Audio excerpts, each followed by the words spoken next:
Olá, minha gente. Então, vamos aqui ter a primeira aula de sistema respiratório de uma sequência de 3 aulas. Então, nessa primeira aula, nesse primeiro momento, nós vamos estudar a mecânica da ventilação, que se refere à entrada e à saída de ar, serei redundante, para dentro e para fora dos pulmões, certo? Então, vamos lá. Então, para que o nosso corpo consiga se manter vivo, é necessário que ele adquira oxigênio do meio ambiente. E qual é a importância disso, prof? Por que que a gente só consegue se manter vivo na presença do oxigênio?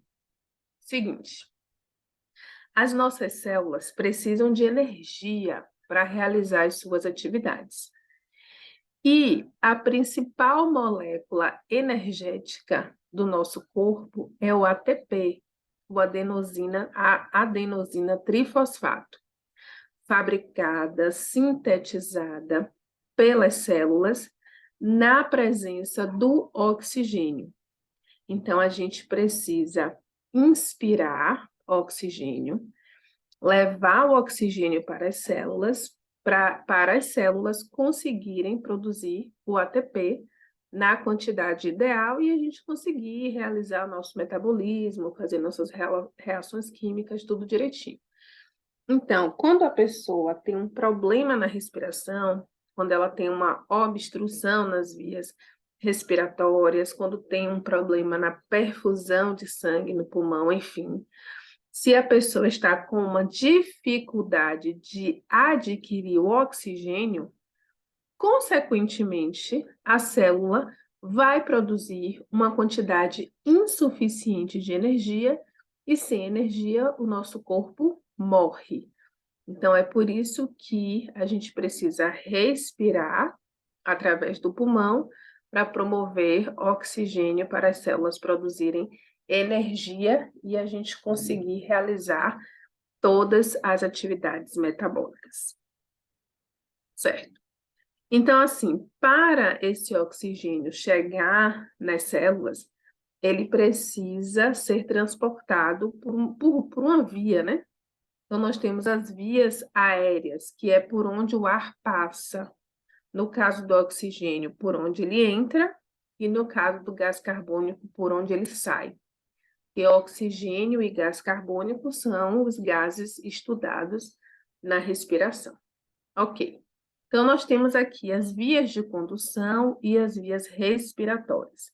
Nessa semana, vocês vão estudar a porção superior, né? As vias respiratórias superiores, e na próxima semana, as vias aéreas, as vias respiratórias, vias aéreas inferiores. Então, vamos lá. O ar, ele entra pela narina, passa pela cavidade nasal, passa pela faringe, aqui orofaringe, laringe, traqueia, brônquios, né? Tem os brônquios principais, bronquíolos, até chegar nos alvéolos, tá? Então, a nossa intenção, quando a gente inspira, coloca o ar para dentro, é fazer com que esse ar chegue nos alvéolos, nos sacos alveolares, porque é nessa região onde, de fato, a gente vai realizar um mecanismo chamado de hematose. É aqui que o oxigênio pluft vai entrar no corpo e que o gás carbônico pluft vai sair e vai ser liberado. Então, tem as vias de condução, né, que vai conduzir o ar até as vias respiratórias, a zona respiratória, porque pode ser que exista já alguma difusão aqui, alguma hematose nessa região, ductos bronquíolos respiratórios, ductos alveolares, mas onde de fato mesmo tem a hematose é aqui nos sacos alveolares. Então, para falar de forma bem clara e objetiva, né, nós temos vias aéreas, vias respiratórias, por onde o ar passa, por onde ele entra e por onde ele sai.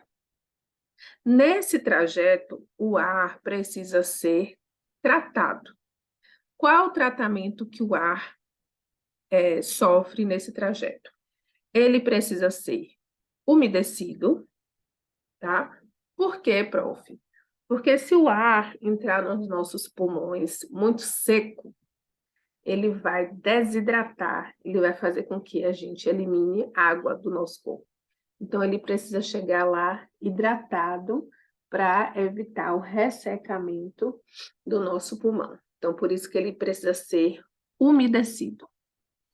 O ar também precisa ser aquecido. Por quê? Porque senão ele vai resfriar o nosso pulmão.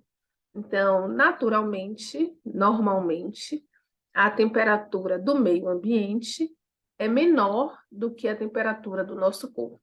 Então, esse ar, à medida que ele passa por estruturas altamente vascularizadas, principalmente na cavidade nasal, ele já vai sendo aquecido para quando ele chegar lá nos pulmões, nos alvéolos, ele evitar o resfriamento dessa estrutura, porque se ele entrar frio, do jeito que ele está na atmosfera, fatalmente ele vai resfriar o nosso corpo, e isso não pode acontecer. E o terceiro tratamento que esse ar recebe é a filtração, né? No ar tem muitas partículas, né? Poeira, partículas, matéria, enfim, e tem também micro-organismos, né? Fungos, vírus, enfim, bactérias. E essas substâncias, elas precisam ser tratadas antes de entrar no pulmão, porque isso aí vai evitar vários problemas, tá? Então, a meleca é justamente o acúmulo de partículas que o nosso nariz já filtra ali através dos espelhinhos do nariz. Ok, tá? Então, durante todo esse trajeto, por onde o ar passa até chegar nos alvéolos, que é a principal região de interesse para ter troca gasosa, nas nossas vias aéreas tem o espaço morto anatômico e o espaço morto fisiológico. Então, vamos lá. A definição pelo Guyton, que é a referência que eu sigo, eu acho ela um pouco confusa, mas eu vou explicar aqui de uma forma bem tranquila, que vocês não vão ter dúvidas. Vamos lá. Gente, o espaço morto é toda a região onde passa ar, onde o ar se movimenta dentro das nossas vias aéreas, tá? Então, passa ar, entra e sai, mas não tem troca, não tem hematose. Ou seja, o ar só está passando, mas não está promovendo a entrada de oxigênio nem a saída de gás carbônico. Ele só está passando. Então, a primeira ideia, a primeira coisa a ser entendida é espaço morto. Depois a gente classifica. Espaço morto é toda a região onde o ar passa, porém não há troca gasosa. Sendo que o espaço morto, quando é anatômico, tá? Ele se refere justamente a regiões onde de fato não é para ter hematose.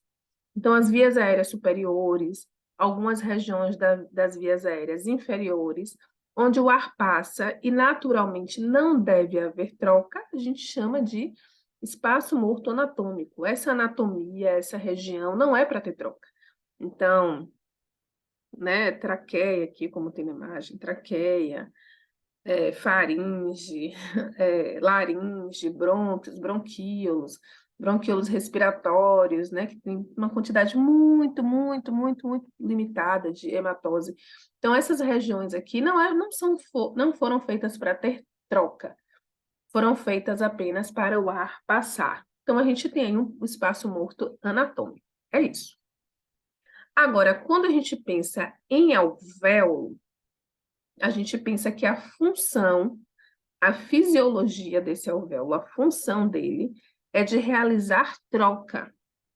Então, se no alvéolo passa ar, o ar entra e sai e não tem troca, não tem hematose, nós vamos chamar de espaço morto fisiológico, que é um lugar que era para ter troca, mas não tem. E, prof, é fisiológico mesmo? Isso não é patológico, não? Não. Tem o patológico também, que é outro departamento que a gente não vê doença agora, tá? E por que não é? E por que é fisiológico? Porque é normal?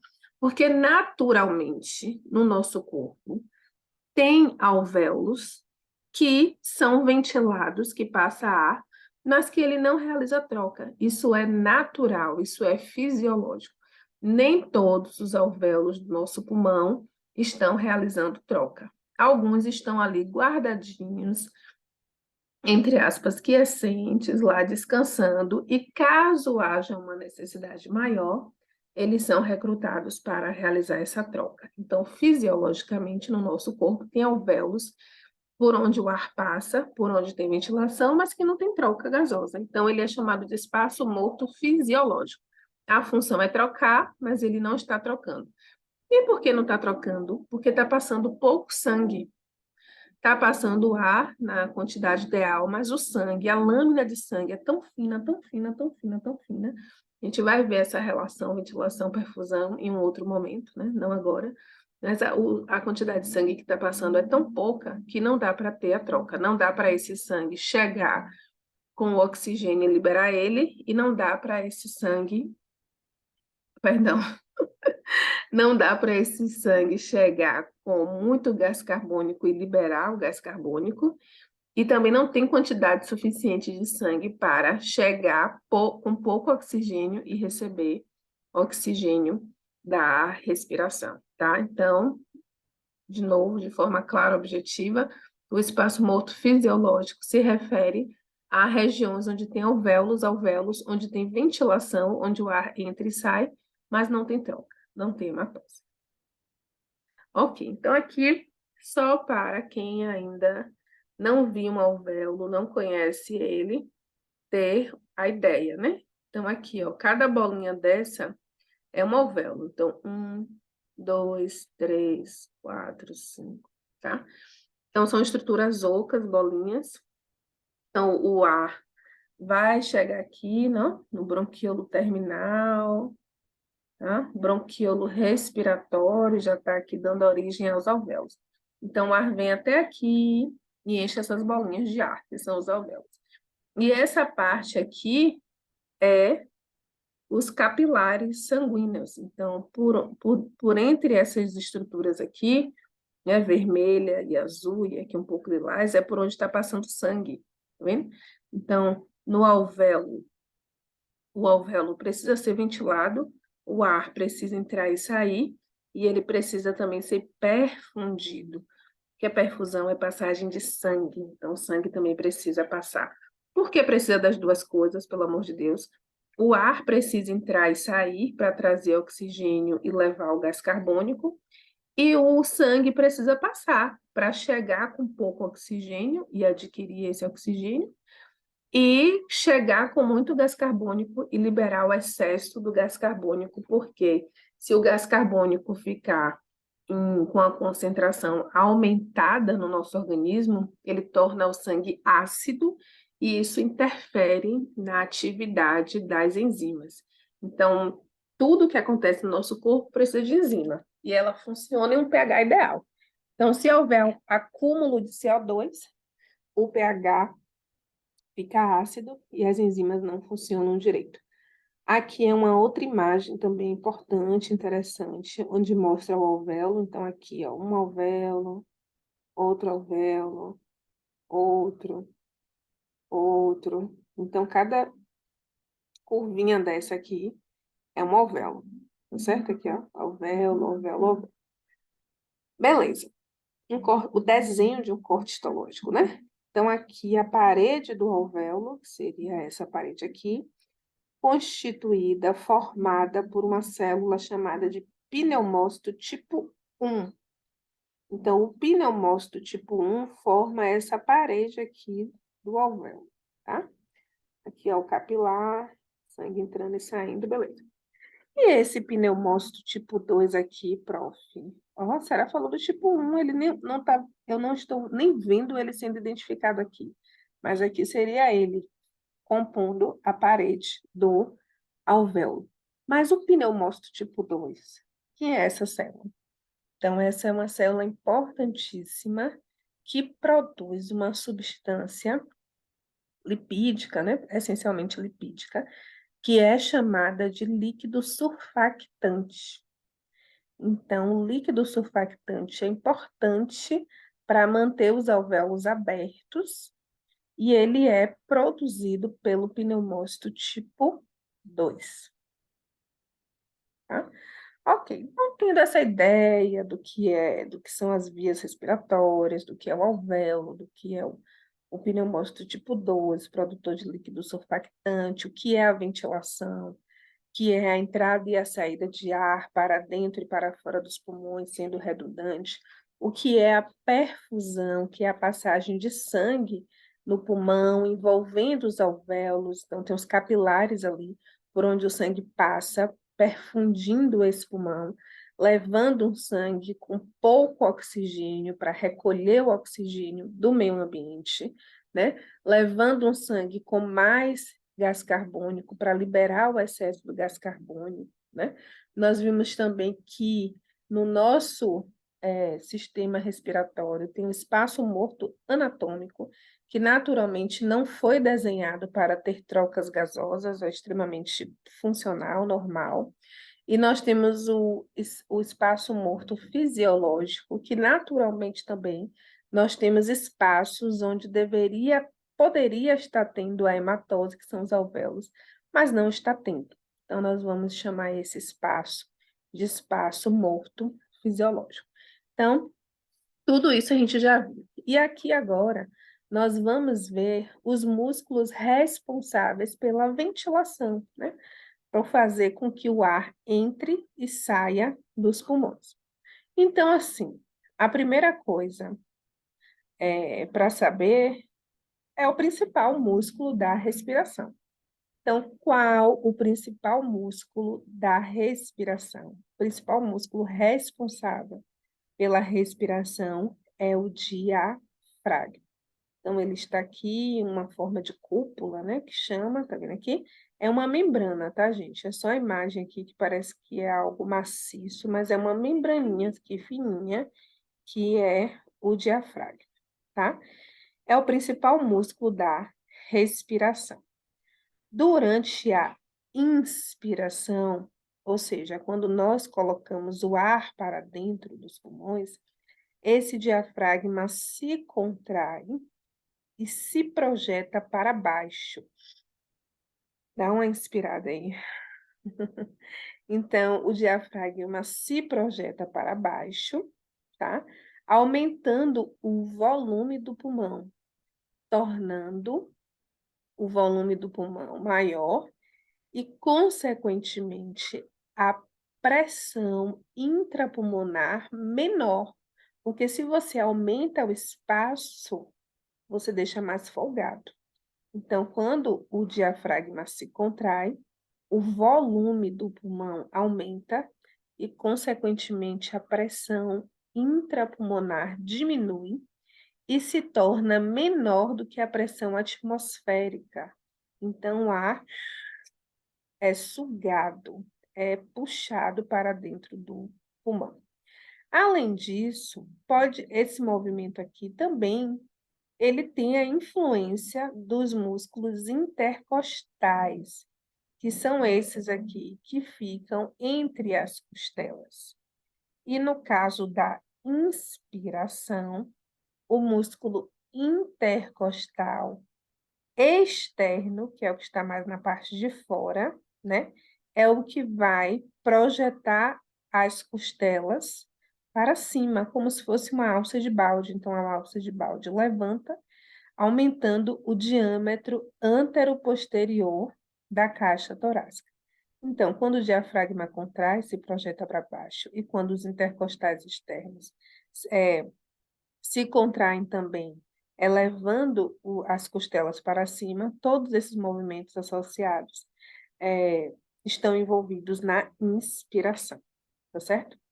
Uma inspiração normal acontece assim, principalmente por conta da ação do diafragma e com o envolvimento dos intercostais externos na inspiração. Porém, gente, se você correu, se você nadou, enfim, se você pulou corda, enfim, fez alguma atividade que demandasse mais esforço ou está com algum problema respiratório, a gente evita falar, né, muito de doença no primeiro ano do curso de saúde, mas volta e meia a gente fala em situações que não são tão fisiológicas. Mas vamos lá. Se a pessoa está respirando com esforço, uma respiração mais difícil, uma respiração mais forçada, então só o diafragma e os intercostais externos não são suficientes. Nesse caso, outros músculos serão recrutados para intensificar a respiração, que são o esternocleidomastoide, serrátil e escaleno. Então, esses três músculos, o serrátil não está aqui na figura, então esses três músculos, eles serão recrutados, eles também estarão envolvidos em uma respiração, porém uma respiração com esforço, uma respiração forçada. Ok. Aí depois que você inspirou e colocou esse ar para dentro, você vai expirar, colocar o ar para fora. Então, assim, uma expiração normal, saudável, ela é passiva, sem gasto de energia. Então, enquanto a inspiração é forçada não, enquanto a inspiração é ativa, com o gasto de energia, né, que você tem contração de músculo, a expiração de repouso normal, ela é passiva. Ela não tem o gasto de energia. Por quê, prof? Porque simplesmente o músculo que contraiu relaxa, retrai. Então, o diafragma que subiu desce. E o intercostal que contraiu e elevou as costelas relaxa e desce também. Então, você tem um relaxamento dos músculos que tinham sido contraídos. Então, a expiração de repouso normal acontece sem o gasto de energia, tá? No caso, o diafragma está envolvido na expiração, né? Ele vai subir. Eu falei subir ou descer antes? Acho que é, né? Na expiração, o diafragma sobe, volta para o local onde ele partiu, ele sobe, apertando esse pulmão, ó, ele vai subir apertando o pulmão, e as costelas vão descer, e também vai apertar o pulmão, e vai fazer com que o ar saia. Agora vamos pensar em uma expiração de esforço forçada, a pessoa correu, fez alguma atividade física que ela está cansada. Então, quando você expira de uma forma que não é natural, se você colocar a mão na barriga, aí você vai sentir que você vai utilizar os músculos abdominais. Então, toda vez que houver uma expiração forçada, além do diafragma e dos intercostais, que nesse caso será interno, né, que está mais do lado de dentro da costela. Então, inspiração intercostal externo. Expiração intercostal interno, que vai ajudar esse pulmão a ser apertado. Então, quando for uma respiração de esforço, vai ter envolvimento do intercostal interno e também dos músculos abdominais, que vão ajudar a aumentar a pressão intrapulmonar, a apertar o pulmão. Então, toda vez que a gente está expirando, o volume do pulmão está diminuindo e, consequentemente, a pressão intrapulmonar está aumentando e vai colocar esse ar para fora. Imagine que o coração está sendo, coração não, o pulmão está sendo apertado. Então tá. É importantíssimo saber sobre as pressões que causam a ventilação. que são responsáveis pela ventilação, pela entrada e saída do ar. Então, esse gráfico aqui é do Guyton, né, que é a referência que eu utilizo, como eu já falei. Então, aqui, ó, durante a inspiração, quando a gente inspira, o que é que acontece com o volume do pulmão? Aumenta. Ó, inspiração, aqui em vermelho, o volume pulmonar aumenta. Quando o volume do pulmão aumenta, a pressão diminui. Foi isso que a gente viu? O volume aumenta e a pressão diminui. Mas o pulmão é um tecido elástico, né? Então, aqui a gente não vai ver reta, a gente vai ver curvas. Então, à medida que a gente vai inspirando, o ar vai entrando, vai entrando, vai entrando, vai entrando, e essa pressão vai aumentando. Então, a pressão dentro do pulmão reduziu como consequência do aumento do volume, e à medida que a gente vai inspirando, que o ar vai entrando, a pressão dentro do pulmão aumenta. E durante a inspiração, a pressão intrapleural, que já era negativa, aqui aproximadamente -5, ela vai se tornar mais negativa ainda, podendo alcançar aqui, em média, -7,5, tá?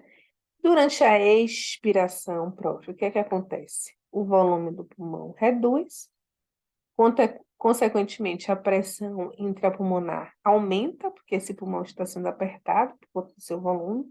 Então, a pressão aumenta, o ar começa a sair, ó.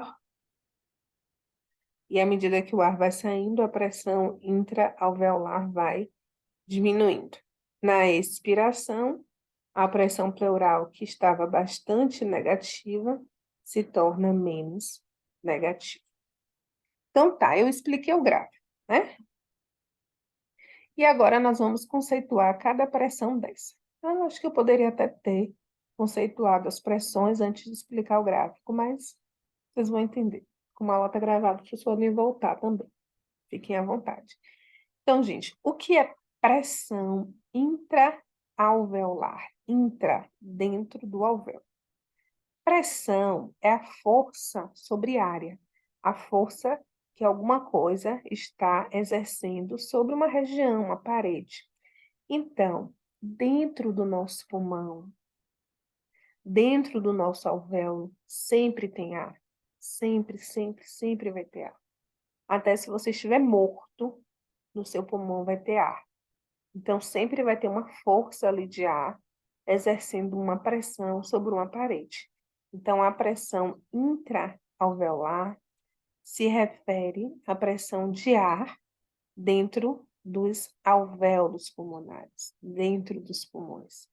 E essa pressão, ela será sempre positiva em um pulmão saudável. O que é pressão intrapleural, prof? O que é a pressão intrapleural? Essa que a senhora explicou aí.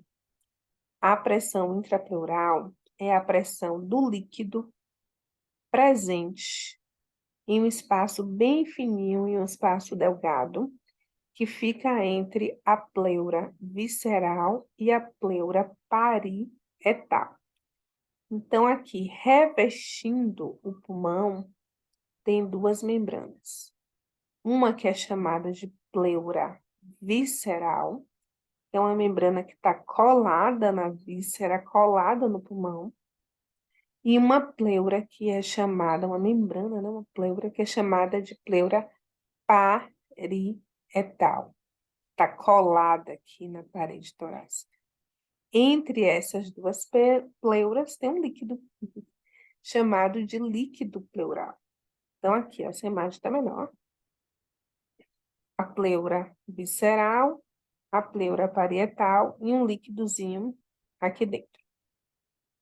De onde vem esse líquido, prof? Como é que ele surge? A partir da própria pleura. Então, essas células que formam essas membranas produzem esse líquido que fica aqui. Só que o líquido pleural, ele está sendo o tempo todo sugado. Então, à medida que ele está sendo produzido aqui nessa região, ele vai sendo sugado. Então, existem vasos linfáticos aqui que drenam e que vão tirando. Então, ao invés de ter uma pressão positiva aqui de líquido, vai ter uma pressão negativa. Vai ter um vácuo, porque esse líquido ele está sendo o tempo todo drenado. E é por isso que a pressão intrapleural, que é essa que reveste os pulmões, ela é sempre negativa. Então, toda vez que você pensar em pressão intrapleural, você vai pensar que ela está mantendo o pulmão aberto quando ela for negativa. Vamos pensar aqui, gente. Alguém pode já ter ouvido em água na pleura, tá? Então, caso haja um problema nos vasos linfáticos que sugam esse líquido, e o líquido pode ficar aqui retido. Caso haja uma inflamação, uma neoplasia, uma produção excessiva desse líquido, o pulmão vai ficar sendo apertado.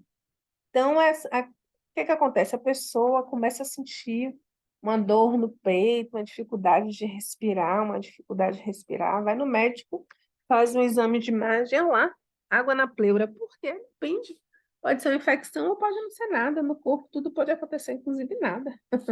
É o que eu falo sempre.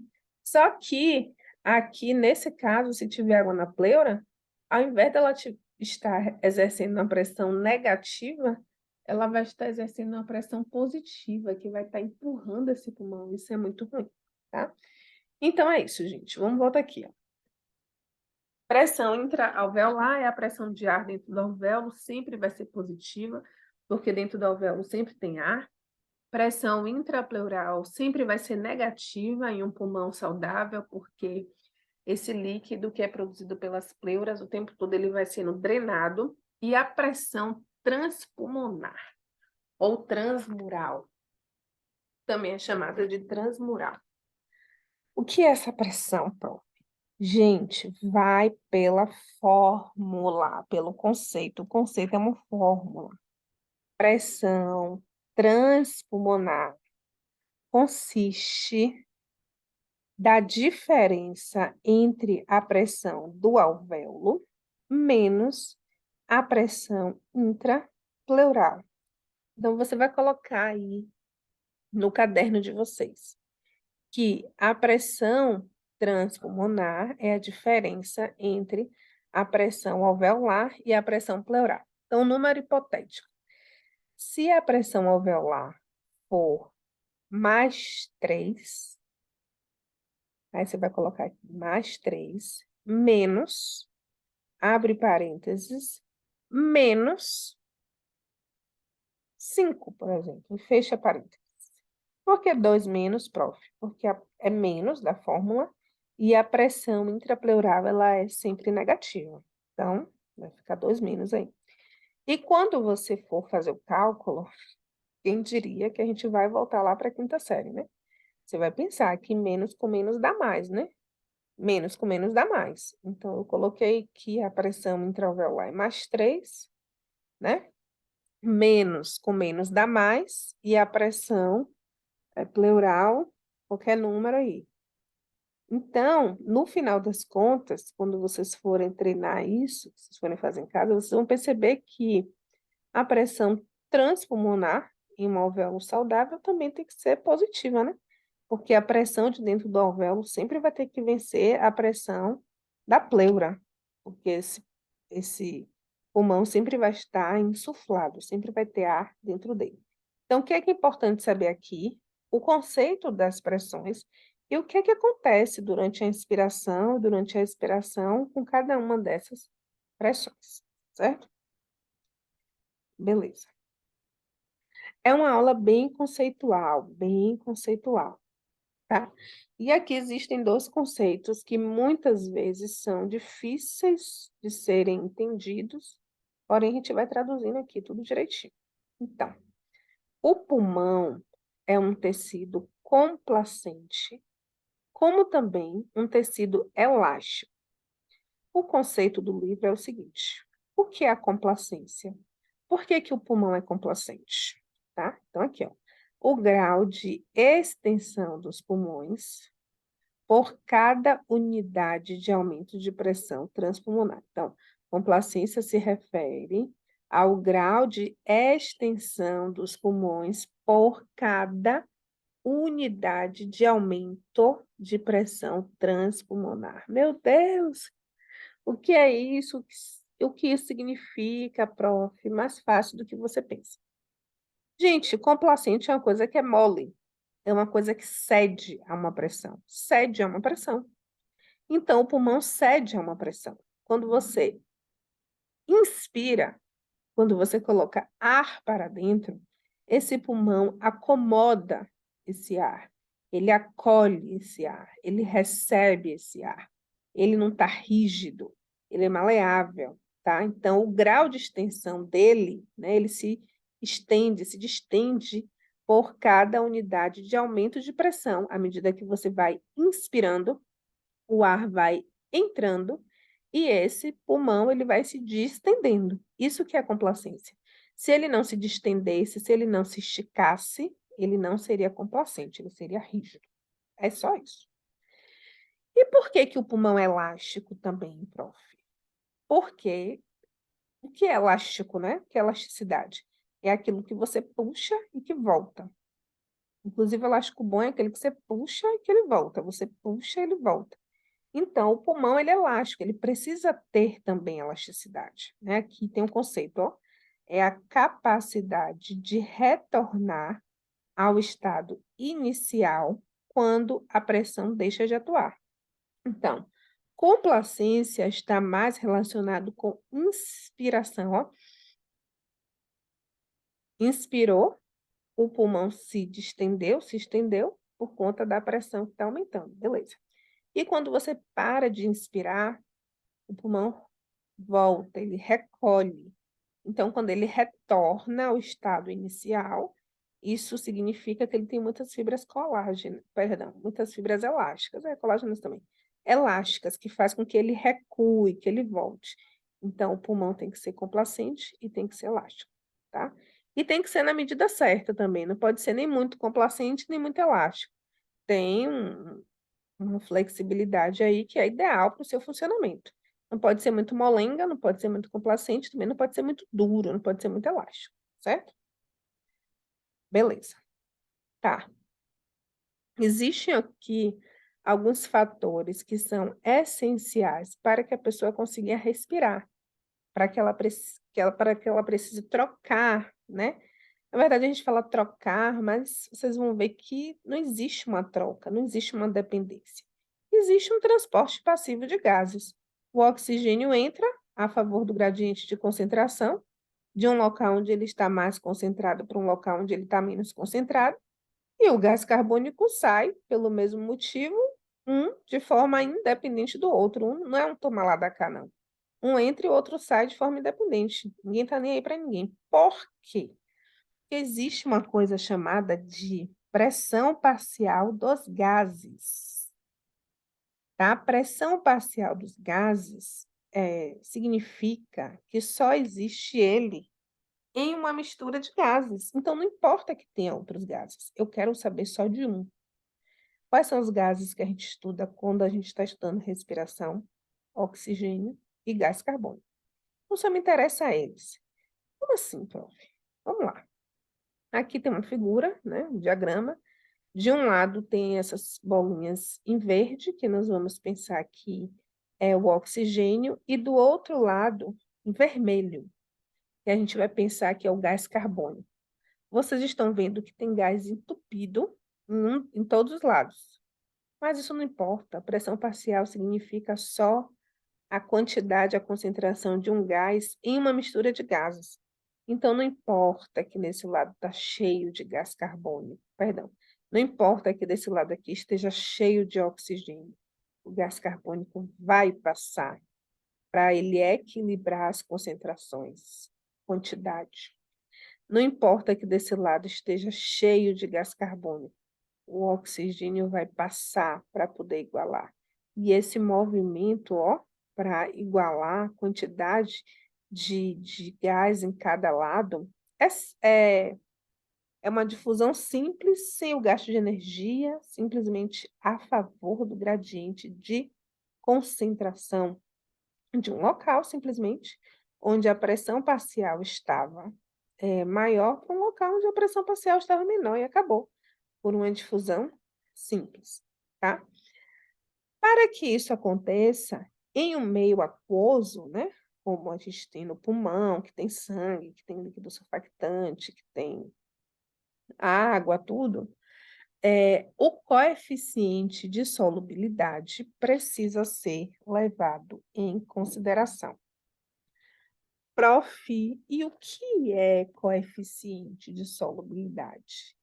É a capacidade que o gás tem de se dissolver em um meio aquoso, tá? Então, quanto maior o coeficiente de solubilidade, mais fácil a molécula tem de se comunicar, de interagir com o meio aquoso.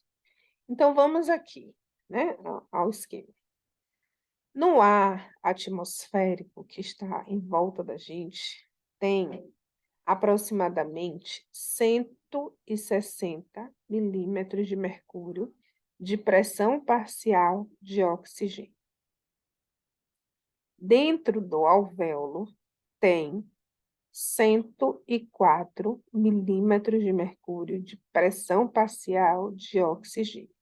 Então, naturalmente, o oxigênio vai sair de um lugar onde tem bastante e ir para um lugar onde tem menos, né? Sair de onde tem 160 e ir para um local onde tem 104.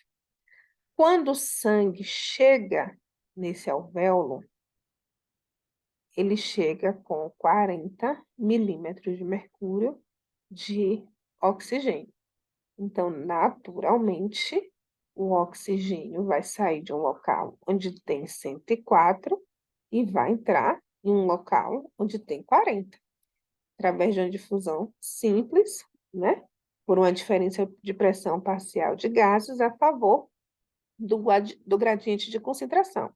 Entre alvéolo e capilar, nós temos uma diferença aqui de 64, né? 104 menos 40 dá 64, beleza. O oxigênio entrou, já foi. Teve gás carbônico envolvido disso aqui? Teve. Só houve entrada do oxigênio só por conta dele mesmo, de um local mais concentrado para um local menos concentrado, acabou. E o gás carbônico, prof?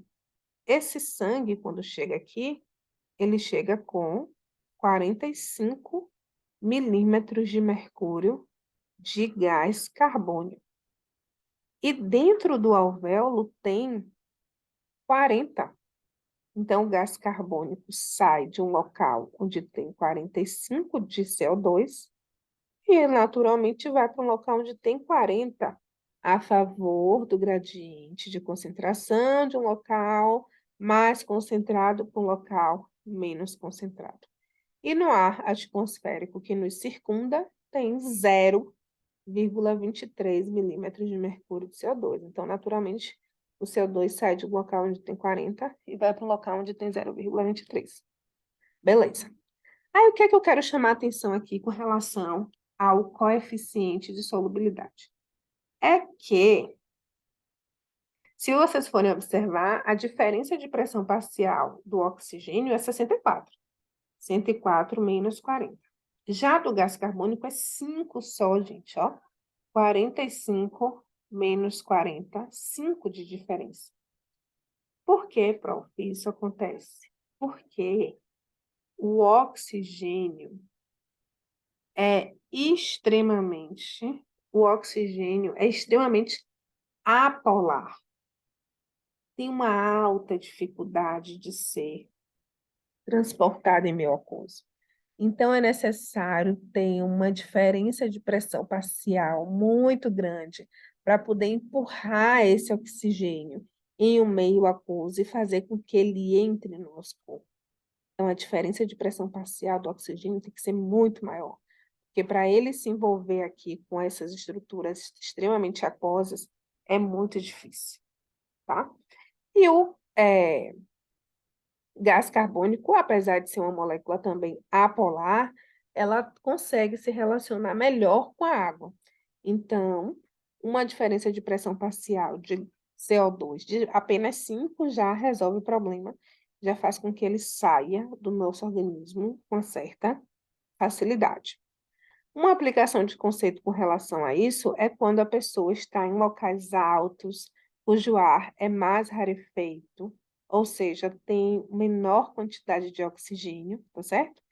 Então, nesse caso, a pressão parcial de oxigênio no alvéolo, ele pode reduzir de 104 para 80, por exemplo. Então, se aqui tiver 80 e aqui tiver 40, ó quanto reduziu essa diferença de pressão parcial. 80 menos 40, 40. E aí ele mudou de 64 para 40. Olha a dificuldade que esse oxigênio vai ter que entrar aqui. Vai ter para entrar, porque a diferença de pressão parcial existe, mas reduziu, né? Aí esse corpo vai produzir mais eritropoetina, vai produzir mais hemácia, vai aumentar a eficiência na captação de oxigênio para poder compensar isso daqui.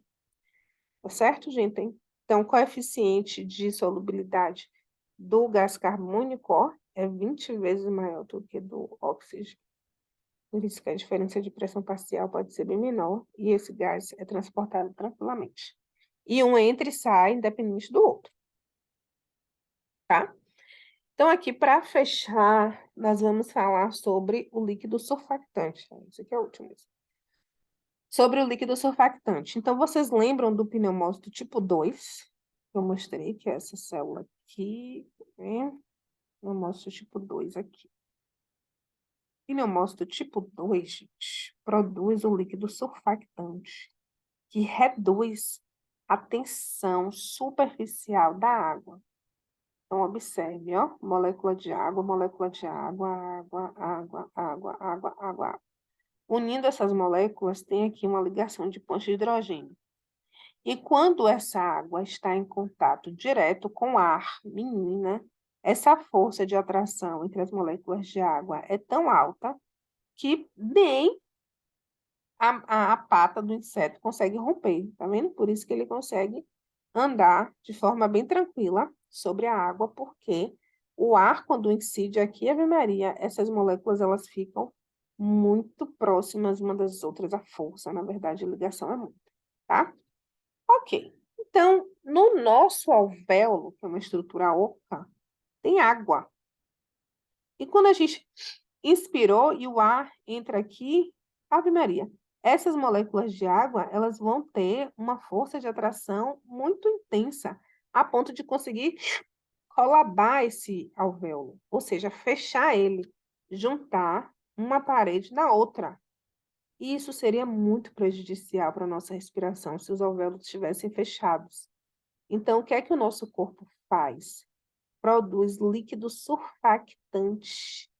O líquido surfactante reduz a atração entre as moléculas de água. Então, reduz a tensão superficial da água. É como se fosse um detergente. Se jogar detergente daqui, ó, já era gota. A ligação entre as moléculas de água vai ficar frágil, então a gota vai se desfazer. Aqui o inseto vai tomar um caldo, né? Se botar aqui uma gota de detergente. Então, o líquido surfactante aqui, sem o líquido surfactante, o alvéolo fecha, colaba, a pressão, a tensão superficial aumenta e ele fecha. Mas com o líquido surfactante, não, ele fica abertinho, ele fica mais molinho, mais complacente, é mais fácil o ar entrar. Então, por exemplo, crianças prematuras, recém-nascidos prematuros, que nasceram antes do tempo, que o pulmão ainda não amadureceu o suficiente para produzir o líquido surfactante, pode ter dificuldade em respirar, tá?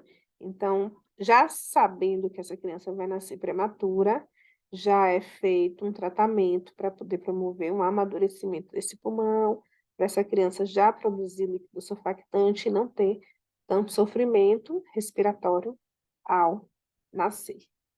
Então, esse foi o conteúdo dessa aula dessa semana.